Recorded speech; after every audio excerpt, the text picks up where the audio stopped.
Production is the most exciting and also intense part of making a film, because this is your window to capture what you need for the idea to become the film. We covered the director's pre-production and planning in a previous video, so here we'll start with the day before the shoot. So on the day before the shoot, I like to go through the script again for the scenes I'll be shooting on the following day. When going through the scenes, I try to distill for myself what the key elements of each scene are. I try to identify key points in the emotional and narrative progression of the scene. I want to have gone through this in my head and noted it in the script so that when I'm on set, under pressure and solving problems, that I've already kind of done the work and know what I need to focus on when we're setting up and rolling. Follow my lead. No. If you're directing, you need to deeply understand your material. You're going to get hundreds of questions about different aspects of the scene from various departments and collaborators, and ideally you've worked through all this in pre-production, but there'll always be things that come up on set. You're best equipped to deal with these things when you know your material like you lived through it yourself. Especially if you did. This happened to me. That never happened to you, Frank? It happened to me, Mac. Yeah, you're confusing your life with Rambo again. Let's take a look at how I prepared this for the performances in the first scene of the film. I'll probably do a full breakdown of the scene at another point, but I'll just touch on some of it for now. This is the shooting script, which as the name suggests is the final version of the script, which is used for production, and ideally doesn't undergo any significant revisions or changes.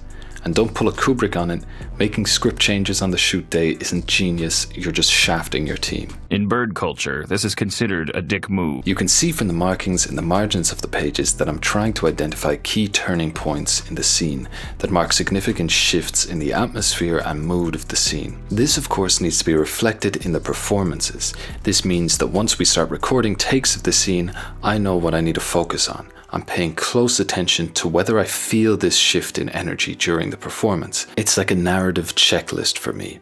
It also means that when we haven't hit a certain beat, I can directly explain to the actor which part I feel needs a variation and why it's important to the scene or for the character.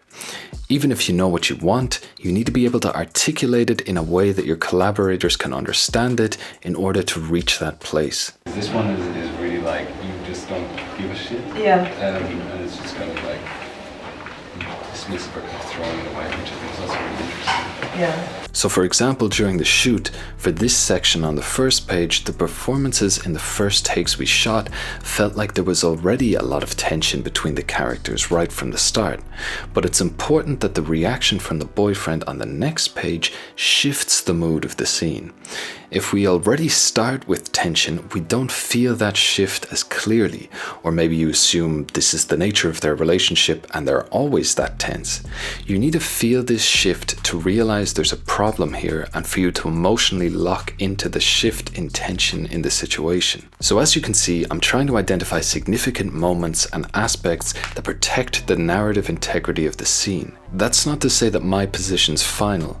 I know how I see it, but if someone gives me a suggestion that can achieve this goal more effectively, I'm absolutely open to it. Spectacular, give me 14 of them right now. This is why it's so important to schedule your scenes in a way that you can have room to experiment and try out ideas as well.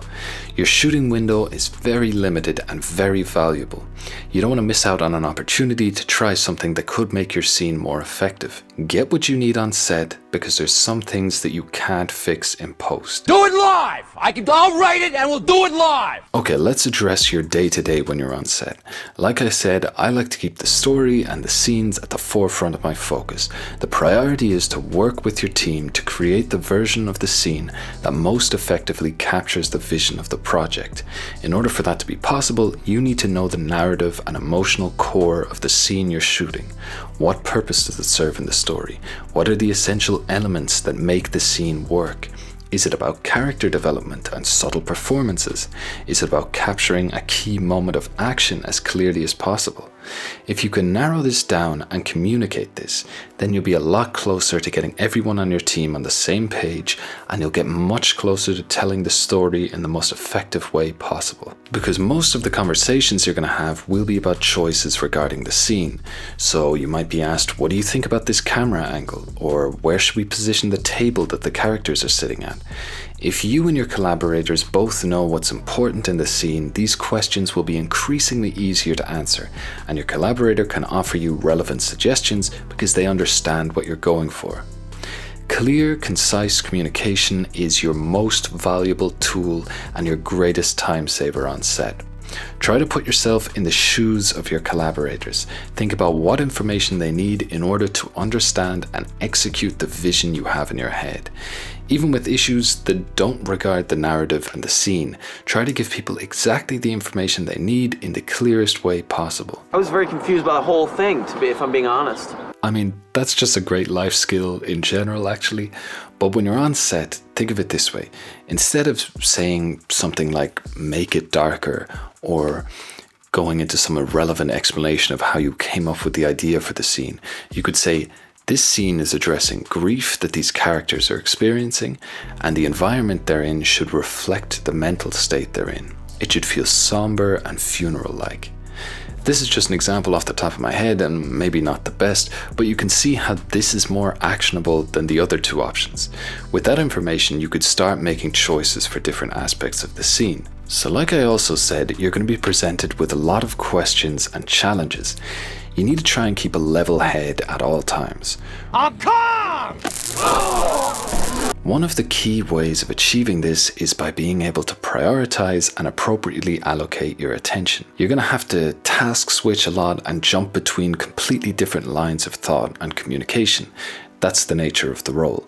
There's also going to be time pressure, sometimes a lot of it. And if you're not prepared to handle this, you will get overwhelmed. The best way to manage this is to prioritize effectively. This, and you might notice a pattern here, also loops back to understanding the key elements of the scene you're shooting. So if an actor asks you at what point in the dialogue they should take a sip from their drink, you can think about how this could affect the purpose of the scene and make a decision accordingly. If it's not relevant, acknowledge their initiative to contribute and move on. If it is relevant, work it out together. Eliminate the conversations that aren't significantly contributing to the vision of the film so that you can focus on the ones that do. The details matter, but not all details matter equally. Know your scenes, answer questions, solve problems. This is what will get you closer to the best version of the scene you're creating together. Try to also remember, you're not just managing ideas and narrative techniques, you're working with people. You need to keep that in mind. If you want them to give their all to the project and contribute in an open and collaborative manner, you need to also reflect that in how you interact with them. Listen to ideas and don't shoot people down too soon. If you shut people down, they might not continue to open up and they might not want to work with you again. You're a team. You want everyone to feel like they're part of the project and that their contribution is valuable. So don't forget to show some gratitude when you appreciate someone's effort. It goes a long way. I must say, damn good stuff, sir. Also, just bringing good vibes in general makes a big difference. If you're leading the creative vision of the project, your attitude will strongly affect the team working on the project. Be positive, be open, be confident, clear, and concise, which, as I already said, mostly comes from knowing your material. But try to provide an environment in which people can feel trust in you. If you're stressed out, impatient, snapping at people, and just being a general dick, it'll bleed into the attitudes of the other people. See you later, dickhead! Also, if you see something you don't like, say something. And if you see someone being negative, step in and support people. As far as I'm concerned, if you're responsible for the project, you're also responsible for the people. Alright, now I'm just going on a moral tangent, so I think I'll leave it at that. The next video in this series will cover production from the point of view of a producer, but that's all for now. Now get the fuck out of here, make your film. Oh.